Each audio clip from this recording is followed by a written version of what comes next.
So next type of vector is unit vector. Unit vector is very important type of vector. ये कहना बिल्कुल गलत नहीं होगा कि इस पूरे टॉपिक को, टाइप्स ऑफ वेक्टर को सिर्फ और सिर्फ यूनिट वेक्टर को एक्सप्लेन करने के लिए पढ़ा जाता है, कि बाकी सब चीजें एक्चुअली यूनिट वेक्टर खुद अपने नेम से डिफाइन होने वाली चीजें हैं। ठीक, तो इसके बारे में ऐसा क्या इंपॉर्टेंट है, हम ऐसा क्या सीख लेंगे जिसकी हेल्प से हम इसको इतना इंपॉर्टेंट बता रहे थे। तो आइए सीखते हैं यूनिट वेक्टर के बारे में। तो जैसा कि इसका नाम है, क्या कहेंगे हम, a vector which has unit magnitude. एक ऐसा वेक्टर जिसका मैग्नीट्यूड कितना है, 1 है, मींस मैग्नीट्यूड इक्वल टू 1।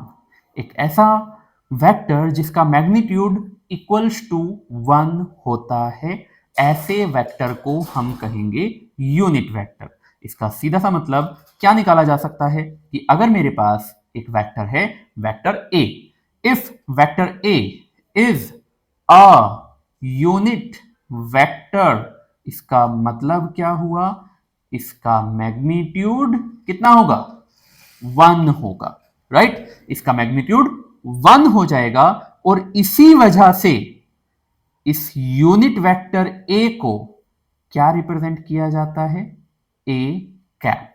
क्योंकि ए एक यूनिट वेक्टर है, इसलिए इसके ऊपर एरो ना लगाकर क्या लगा दिया जाता है, कैप लगा दिया जाता है। या कोई भी वेक्टर जो कि एक यूनिट वेक्टर है, उसकी पहचान अलग से बताई जाती है कि उस पर एक कैप लगा हुआ है। तो इनडायरेक्टली किसी भी कैप वाले वेक्टर का मैग्नीट्यूड कितना होता है, 1 होता है, राइट। तो पहली इंपॉर्टेंट बात तो यही हो गई। सोचो कितनी स्पेशल इसके बारे में बात कही गई है कि इसकी रिप्रेजेंटेशन को ही पूरी तरह से चेंज कर दिया गया है। जहां पर हर किसी वेक्टर के लिए एक एरो का यूज किया जाता था, इस पर्टिकुलर वेक्टर के लिए उस एरो को हटाकर एक कैप लगाया गया है। ठीक, पहली बात तो हो गई। अब इसकी अगली इंपॉर्टेंट बात पर चलते हैं। कैसी बात, कि हमारे पास जो भी कोई एक वेक्टर था, राइट, कोई भी वेक्टर, तो वेक्टर किन किन चीजों से बना होता है, कि वेक्टर 2 चीजों से मिलकर बना होता है। Number 1 magnitude and number 2 direction. अगर हम किसी वेक्टर के लिए इन दोनों चीजों को मल्टीप्लाई कर दें तो वो एक कंप्लीट वेक्टर बन जाएगा। ठीक है, कि ये कंप्लीट वेक्टर बन जाएगा। मान लेते हैं इसको, अब मैं नेम थोड़ा सा चेंज कर रहा हूं, मान लेते हैं हमारे पास वेक्टर बी है, correct, that is equals to, इस वेक्टर बी का मैग्नीट्यूड कैसे रिप्रेजेंट करोगे, लाइक दिस, मोड वाली लाइंस के हिसाब से, और मल्टीप्लाई में आया इसका डायरेक्शन, करेक्ट, इसको मैंने यहां पर डायरेक्शन लिख लिया। तो अगर हमसे कोई पूछे, भाई देखो मैग्नीट्यूड तो ये तो एक न्यूमेरिकल कांस्टेंट बन गया ना, राइट। तो अगर कोई हमसे पूछे कि ये जो डायरेक्शन है ये कितना आया, तो ये डायरेक्शन हमारे पास B vector upon magnitude of B vector आ गया, राइट।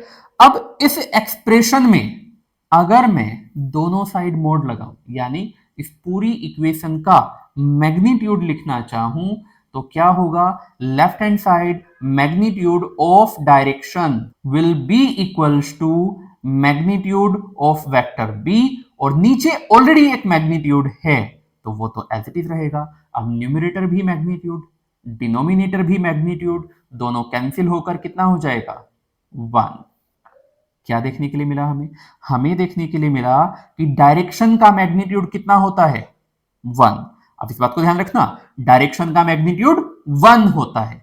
अगर डायरेक्शन का मैग्नीट्यूड 1 होता है और डायरेक्शन के पास मैग्नीट्यूड भी है और वो खुद डायरेक्शन भी है, तो ये अपने आप में एक वेक्टर भी तो हुआ। इसलिए ये जो हमने वेक्टर लिखा था कि कोई भी vector such as this quantity कैसे लिखी जा सकती है, इस क्वांटिटी जिसको हमने बी वेक्टर लिखा था can be written as mod of vector B, and multiply कर सकते हैं इसको इसकी डायरेक्शन के साथ। तो डायरेक्शन एक अपने आप में एक स्पेशल काइंड ऑफ वेक्टर है जिसका खुद का मैग्नीट्यूड कितना है, 1, और अपनी उसकी खुद की डायरेक्शन तो होगी ही, किसकी डायरेक्शन में, खुद बी वेक्टर की डायरेक्शन में। इसलिए इसको हम यहां पर डायरेक्शन की जगह पर बी कैप यूज कर सकते हैं। यानी यहां से भी दो बातें निकल कर आई। पहली चीज, हमारे पास यूनिट वेक्टर किसको रिप्रेजेंट करता है? तो एक यूनिट वेक्टर सिर्फ डायरेक्शन को रिप्रेजेंट करने के काम आता है। पहली बात हो गई कि एक यूनिट वेक्टर एक डायरेक्शन को रिप्रेजेंट करने के काम आता है। और दूसरी बात, अगर मुझे कोई एक वेक्टर दिया हुआ है और उस वेक्टर से मैं एक यूनिट वेक्टर निकालना चाहता हूं या फिर उस वेक्टर की डायरेक्शन में एक यूनिट वेक्टर चाहता हूं, यानी बी कैप निकालना चाहता हूं, तो अपने आप में ही ये एक फॉर्मूला बन जाता है, that vector B upon mod of vector B. यानी किसी वेक्टर को उसी के मैग्नीट्यूड से डिवाइड कर देने पर जो बचेगा उसको हम यूनिट वेक्टर कहेंगे। ये किस काम आता है? तो ये हमारे काम आता है डायरेक्शन को रिप्रेजेंट करने के लिए। अगर मुझे किसी भी पर्टिकुलर डायरेक्शन में एक वेक्टर चाहिए जिसका मैग्नीट्यूड कुछ खास सिग्निफाई नहीं करना होता, तब हम वहां पर यूनिट वेक्टर का यूज करते हैं। तो हुई ना कमाल की बात। इसीलिए ये vector, this is the extremely important vector, हम आगे भी देखेंगे। ऐसा मानो कि पूरे वेक्टर के बाकी कंसेप्ट एक तरफ, यूनिट वेक्टर अकेले के कंसेप्ट एक तरफ। ठीक, तो इसका यूज आगे किया जाएगा। तो ये था हमारे पास यूनिट वेक्टर का कंसेप्ट।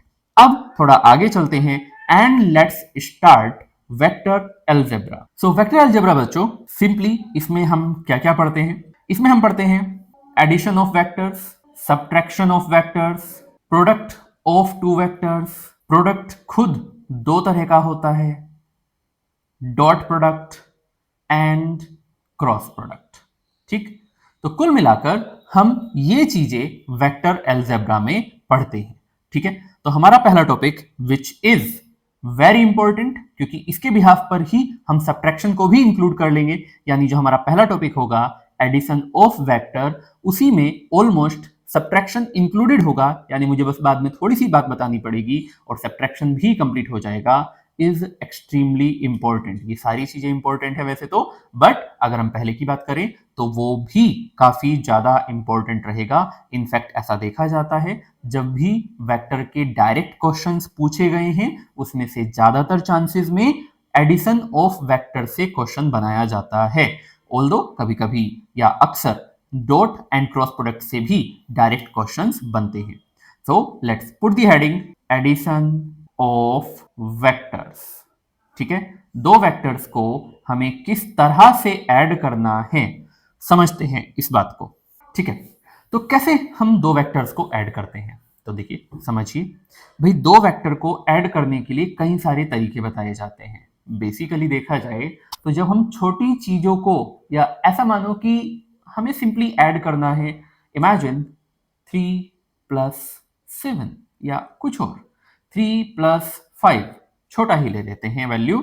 ठीक, तो जब हम ऐड करते हैं 3+5 को, तो अभी तो आप बड़े हो चुके हो, राइट? डायरेक्टली ऐड कर सकते हो सारी चीजों को। लेकिन अगर मैं यही क्वांटिटीज बढ़ा दूं 13+51, आप कहोगे हम तो इसे भी डायरेक्टली ऐड कर सकते हैं। थोड़ी और बढ़ा दूं 213 को ऐड करना है मुझे 5104, अभी भी टेक्निकली आप डायरेक्टली ऐड कर सकते हो, लेकिन थोड़ा सा टाइम बढ़ते चला जाएगा।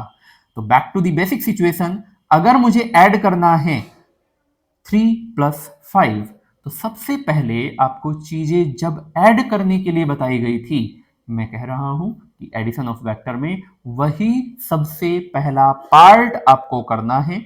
जैसे आप मोस्ट बेसिक तरीके से एडिशन करना सीखे थे, आप में से कई सारों को याद भी आ गया होगा। How do we add 3 and 5, most basic. कौन सी क्लास में? मे बी शायद एलकेजी यूकेजी में आपको एडिशन करना सिखाया गया होगा। सो कैसे ऐड करोगे? सिंपल, आपके पास में जो पहला लेटर लिखा हुआ है 3, आप उसको पढ़ेंगे, 3 लाइन्स ड्रॉ करेंगे, उसके बाद में 5 लाइन्स ड्रॉ करेंगे, जहां से 3 खत्म हुई उसके बिल्कुल आगे से, एंड फिर स्टार्टिंग से काउंट करेंगे 1 2 3 4 5 6 7 8, और आपके पास आंसर 8 आ जाएगा। गलत तो नहीं कह रहा हूं? आई थिंक सभी ने एटलीस्ट इंडिया में तो इसी तरह से इन दो क्वांटिटीज को ऐड करना सीखा होगा। फिर आप बड़े हो गए, आपने फटाफट से चीजों को ऐड करना सीख लिया। सो मेरा सिंपल सा पॉइंट है कि एडिशन ऑफ वेक्टर भी, आप जब दो वेक्टर्स को ऐड करते हो तो ऑलमोस्ट ऐड करने का तरीका कुछ इसी तरह का होता है। तो आइए चलते हैं वेक्टर को ऐड करने के पहले तरीके पर, which is called triangle law of addition. Triangle law of addition क्या होता है, आइए समझते हैं। तो ट्रायंगल लॉ ऑफ एडिशन में हमें क्या मिलने वाला है?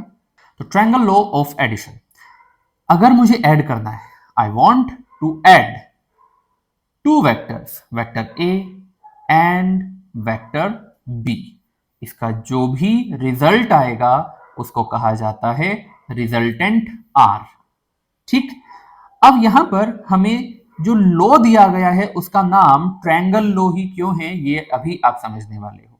तो अगर मुझे दो वेक्टर्स को ऐड करना था और ऐड करके इस रिजल्टेंट तक पहुंचना था, तब कैसे कर पाऊंगा? तो इमेजिन मेरे पास दो वेक्टर्स हैं, क्या कोई जरूरी है कि दोनों वेक्टर सेम डायरेक्शन में हो? ऐसा कंपलसरी तो नहीं। तो मानो कि मेरे पास दो वेक्टर्स हैं, vector A and vector B, right? इनके बीच में जो एंगल है वो angle between A and B, if it is let's say theta, तो मेरे पास दो vectors, different directions, different magnitude, और मुझे उन दोनों को ऐड करना है, राइट? तो डोंट फॉरगेट, जो मैंने 3 + 5 को ऐड करके दिखाया था, बस वैसा ही आपको ट्रायंगल लॉ ऑफ एडिशन में करना है। कैसे करेंगे? Look closely. जब हमने 3 + 5 किया था तो पहले मैंने 3 लाइंस ड्रॉ की थी, यानी 3 कैसे लिख सकता हूं एक्सप्रेशन वाइज वो लिखा था। यानी जब मैं a + b कर रहा हूं तो जो a वाला वेक्टर है उसको एज इट इज कॉपी करो, कि देखो ये हमारे पास यहां पर a है। कोशिश किया करो कि जो लेंथ है वो आप लगभग उतनी ही बनाएं जितनी आपको दी हुई थी। अब जैसे हमने 3 लिख लिया था, जहां से 3 खत्म हुआ वहां से उसके आगे 5 को ड्रॉ किया था, राइट? तो हमारे पास जो ये b है, क्योंकि a में मुझे b ऐड करना है, ये हमने a लिख लिया है यहां पर। अगर मैं इसमें b को ऐड करना चाहता हूं तो b को मुझे एग्जैक्टली वैसे ही ड्रॉ करना चाहिए जैसे b दिया हुआ है, यानी in the same direction with the same length. तो हमें क्या मिल जाएगा? हमें b वेक्टर मिल जाएगा, राइट? ध्यान रहे कोई डायरेक्शन चेंज नहीं होनी चाहिए। ये नहीं है कि b को यहां से उठाओ, थोड़ा घुमाओ और फिर यहां पर रख दो। जैसा है b वैसा ही रहेगा। वेक्टर के लिए डायरेक्शन उतनी ही इंपॉर्टेंट है जितनी एक नॉर्मल स्केलर क्वांटिटी के लिए उसका मैग्नीट्यूड। आप बिना मर्जी, आप बिना किसी बात के इन चीजों को चेंज नहीं कर सकते। ठीक, तो a हो गया, b हो गया। रिमेंबर 3 + 5, तो पहले 3 लाइंस बनाई थी, फिर 5 लाइंस बनाई थी, और उसके बाद स्टार्टिंग से काउंट किया था। तो स्टार्टिंग से काउंट किया था मतलब a के स्टार्टिंग से b के लास्ट तक अगर मैं काउंट करूं, यानी एक एरो बनाऊं, तो यही एरो कौन होगा? यही एरो रिजल्टेंट होगा। जैसे हमने यहां पर इनको ऐड करके 8 हम लेकर आए थे, वैसे ही यहां पर जो भी ये एरो रिप्रेजेंट करेगा, remember graphical way of representation, जो भी इस एरो की डायरेक्शन होगी, जो भी इस एरो का मैग्नीट्यूड होगा, वो सब आपको इस एरो पर ही डिपेंडेंट कैलकुलेट करना होगा।